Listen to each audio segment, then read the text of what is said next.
Chandrakant Somrupa, the architect of Ram Temple in Uttar Pradesh's Ayodhya, is among the Padma Shri recipients this year. He comes from a family of temple architects that have designed over 200 such structures. Republic had the opportunity to speak to him. Listen in. Chandrakant ji, thank you so much for speaking to Republic TV. सबसे पहले तो आपको बहुत बहुत congratulation, शुभकामनाएं हमारी तरफ से। एक बहुत ही प्रेस्टिजियस अवार्ड आपको मिला है।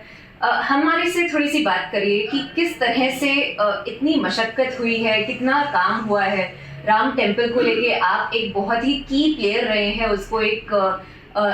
उसको फिजिकली मैनिफेस्ट करने में भी। किस तरह से आपको पहले तो फोन आया, किस तरह से आपको पता चला अवार्ड मिल रहा है, किस तरह से आपको लगा, ये पूरी जर्नी के बारे में थोड़ा सा अगर आप बता पाएं। मुझे अशोक जी सिंगर वहाँ ले गए थे आज से 40 साल पहले।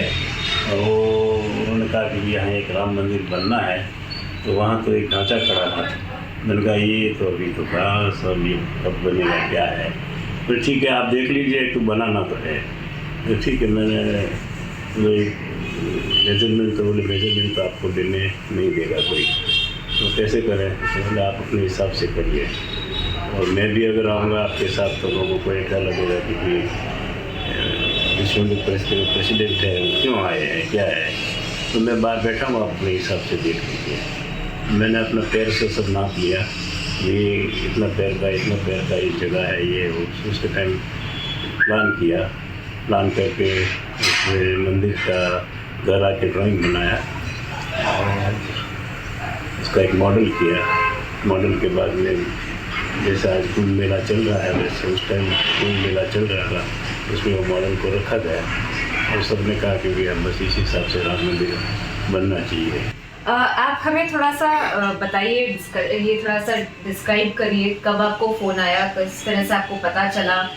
पद्मा अवार्डीज़ में मतलब कई सारे नाम हैं, कई सारे जो डिग्निटरीज हैं जिन्होंने एक्चुअली कुछ आइकॉनिक किया है, योरसेल्फ इंक्लूडेड।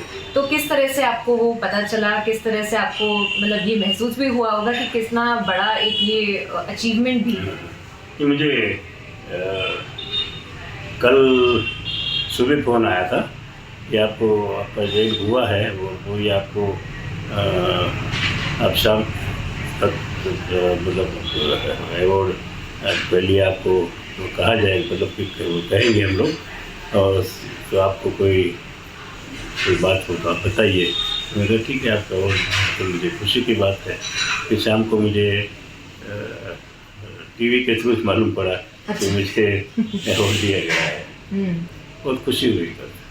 अच्छा, आपको टीवी के माध्यम से पहले पता चला था, उसके बाद फिर जो ऑफिशियल कम्युनिकेशन हुआ उसके बाद भी ऐसा लगा होगा कि इट इज़ क्वाइट अचीवमेंट, और अब मतलब it's a life time award. मतलब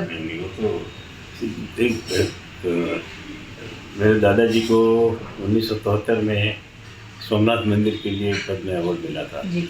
और मैं इसकी दूसरी पीढ़ी हूँ, तो मुझे 52 ईयर्स के बाद ये दूसरा मेरे घर में मेरे परिवार में अवार्ड मिल रहा है। बहुत बड़ी आनंद के विषय है। और फिर उनको कोई इसी सोमनाथ के मंदिर के लिए यानी स्थापत्य के लिए मिला था, और मुझे राम मंदिर के स्थापत्य के लिए मिला। तो एक गर्व का विषय है कि चलो एक परिवार को दूसरा अवार्ड मिला। On that, we are being joined by Harvinder Singh, India's first para-archer to receive the Padma Shri award. He was born in Katihal in Haryana. Thank you very much, Harvinder, for speaking to Republic. I'm sure the feeling must have been extremely elated. You must be feeling extremely elated after receiving that news. What I want to know from you is that how did you receive the news that you have been conferred the Padma Shri award, and what was running in your mind at that point in time? जी, कल मुझे दोपहर को ministry से phone आया था, तो वहाँ से उन्होंने मुझे जानकारी दी कि आपको भारत सरकार द्वारा पद्मश्री अवार्ड दिया जाएगा। तो उन्होंने मुझे बधाई दी, तो तब बहुत खुशी हुई ये खबर सुन के। और फिर मैंने मेरे कोचेज़ और फैमिली में ये चीज़ बताई, शेयर की। लेकिन मुझे इस चीज़ का वेट था कि ऑफिशियल अनाउंसमेंट हो जाए, तो शाम को मुझे भी न्यूज़ के माध्यम से पता चला, मुझे एक जैसे मीडिया से फ़ोन आने लगे तो कि आपको पद्मश्री अवार्ड मिल रहा है। मैंने कहा कि नहीं, अभी कन्फर्म नहीं। तब उन्होंने मुझे कहा कि नहीं, कन्फर्म हो चुका है, आपकी अनाउंसमेंट हो चुकी है। तो सच में उस टाइम काफ़ी खुशी हो रही थी, मतलब मैं मेरे कोचेस के साथ था, तो खुशी का ठिकाना नहीं था कि पद्मश्री अवार्ड मुझे दिया जा रहा है। जी हरविंदर जी, आपका क्या मैसेज रहेगा उन लोगों के लिए जो पैरा आर्चर हैं और जो इस फील्ड में आना चाहते हैं, कुछ नाम कमाना चाहते हैं? आपका मैसेज क्या रहेगा उन लोगों के लिए on the occasion of the 76th Republic Day? जी देखिए, मेरा मैसेज यही है, सो जो भी अपकमिंग पैरा एथलीट्स है, जहाँ पैरा स्पोर्ट्स में आना चाहते हैं, उनके लिए कि आपकी डिसेबिलिटी आड़े नहीं आनी चाहिए आपके सपनों के। आपको डिसेबिलिटी से थक हार कर बैठने की बजाय इसी को आप अपना हथियार बनाकर आप आगे बढ़िए और पैरा स्पोर्ट्स में आप एक अच्छा करियर बना सकते हैं as being a person with disability. और मैंने बहुत सारे प्लेयर्स को पिछले मेरे 12 साल के करियर में बनते हुए देखा है पैरा स्पोर्ट्स से। तो आप सपना बड़ा देखिए, उस सपने को पूरा करने के लिए दिन रात मेहनत कीजिए, तो एक ना एक दिन आप जरूर कामयाब होंगे।